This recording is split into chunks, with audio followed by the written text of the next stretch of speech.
সবাইকে আসসালামু আলাইকুম। আজ আপনাদের বানিয়ে দেখাবো ঝরঝরে পারফেক্ট জর্দা পোলাও। এই রেসিপি ফলো করলে আপনি খুব সহজে বাড়িতে পারফেক্ট জর্দা পোলাও বানিয়ে নিতে পারবেন। আশা করি আমার আজকের রেসিপি আপনার উপকারে আসবে। কথা না বাড়িয়ে চলুন জেনে নিই পারফেক্ট জর্দা পোলাও রান্না করার প্রস্তুত প্রণালী। জর্দা রান্না করার জন্য প্রথমে আমার ভাত রান্না করে নিতে হবে। সেই জন্য একটা হাঁড়িতে নিয়ে নিলাম পর্যাপ্ত পরিমাণ পানি, দিয়ে দিচ্ছি 1 টেবিল চামচ পরিমাণ রেগুলার খাবার তেল। এই তেলটা দেওয়ার জন্য জর্দার যে ভাতটা রান্না করব সেটা ঝরঝরা হবে এবং পর্যাপ্ত পরিমাণ পানিতেই ভাতটা রান্না করতে হবে। পানির পরিমাণ যদি অল্প হয় তাহলে কিন্তু ভাতটা আঠালো হয়ে যাবে। দিয়ে দিলাম 1 চা চামচ পরিমাণ জর্দার রং। জর্দার কালারটা আপনি কতটুকু করতে চান তার উপর ডিপেন্ড করে আপনি রঙের পরিমাণটা কম বেশি করে নিতে পারেন। অপেক্ষা করব পানিটা ফুটে ওঠা পর্যন্ত। যখন পানিটা এরকম ফুটে উঠবে, মানে বলক চলে আসবে পানির মাঝে, তখন দিয়ে দিব 2 কাপ পরিমাণ চিনি গুঁড়া পলার চাল। আজকে আমি চিনি গুঁড়া পলার চাল দিয়ে জর্দাটা রান্না করব।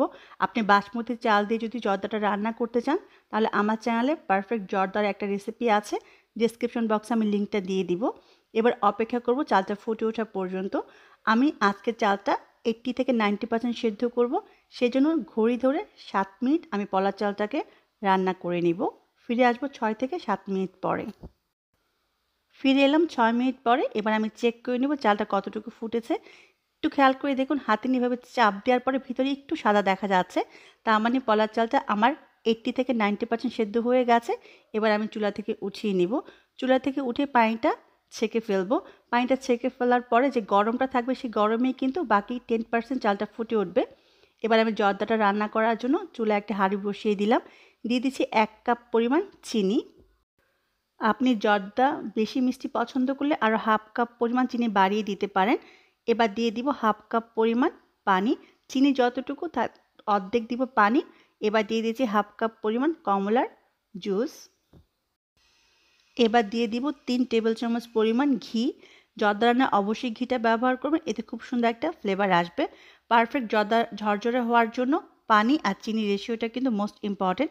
আমি আবারও বলে দিব, তার আগে আমি গরম মশলা দিয়ে দিচ্ছি, 4টা এলাচ দিয়ে দিলাম, 2টা তেজপাতা দিয়ে দিলাম, 2 টুকরা দারচিনি দিলাম। এবার দিয়ে দিব 3-4টা লবঙ্গ।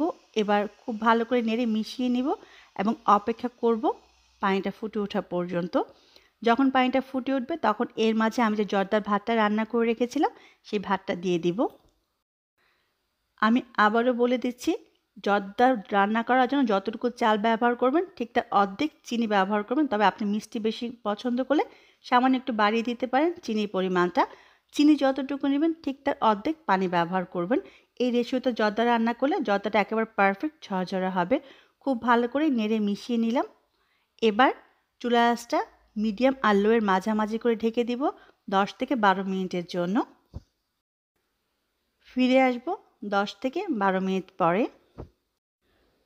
ফিরে এলাম 10 মিনিট পরে। এবার খুব ভালো করে নেড়ে মিশিয়ে নিব, মানে নিচের ভাতগুলো উপরে আনবো আর উপরের ভাতগুলো নিচে নিয়ে যাব।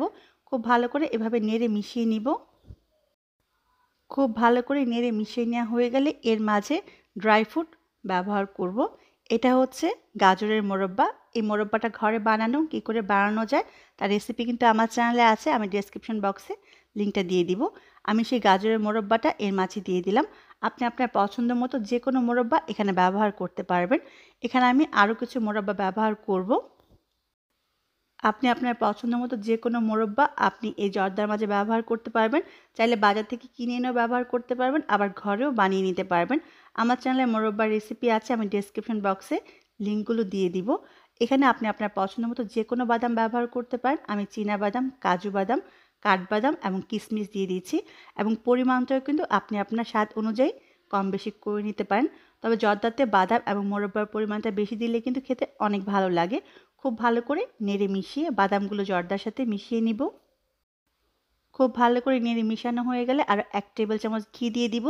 লাস্টে এই ঘিটা ব্যবহার করলে কিন্তু খুব সুন্দর একটা ফ্লেভার থেকে যাবে ঘিয়ের জর্দার মাঝে। দিয়ে দিব 1 টেবিল চামচ পরিমাণ কেওড়া জল। কেওড়া জলটা ব্যবহার করলেও কিন্তু খুব সুন্দর একটা ফ্লেভার আসবে। এবার চুলা আঁচটা একেবারে কমিয়ে আমি ঢেকে দিব 5 মিনিটের জন্য। ফিরে এলাম 5 মিনিট পরে। আমার জর্দাটা একেবারে পারফেক্টভাবে হয়ে গেছে। খুব ভালো করে নেড়ে মিশিয়ে নিব। দেখুন একেবারে মাশাআল্লাহ পারফেক্ট ঝরঝরে জর্দা হয়ে গেছে। দেখলেন তো কত সহজেই তৈরি হয়ে গেল খুবই মজার পারফেক্ট ঝরঝরে জর্দা পোলাও। এবার ঠান্ডা করে পরিবেশন করুন খুবই মজার ঝরঝরে জর্দা। অবশ্যই বাসায় বানাবেন আর আমার কমেন্ট বক্সে জানাবেন কেমন হলো। এর উপরে আমি কিছু বাদাম কুচি এবং মোরব্বা ছিটিয়ে পরিবেশন করছি। আপনি চাইলে ছোট জর্দার মিষ্টিগুলো ব্যবহার করতে পারেন। সেই রেসিপিও আমার চ্যানেলে আছে, ডেসক্রিপশন বক্সে আমি জর্দার মিষ্টির রেসিপিটা লিংক দিয়ে দিব, আপনারা সেখান থেকে দেখে নিতে পারবেন। রেসিপি ভালো লাগলে সাবস্ক্রাইব করতে ভুলে যাবেন না। সবাই অনেক ভালো থাকবেন, আমার জন্য দোয়া করবেন। আবারও দেখা হবে সহজ এবং মজার কোনো রেসিপি নিয়ে। ততক্ষণ পর্যন্ত আল্লাহ হাফিজ।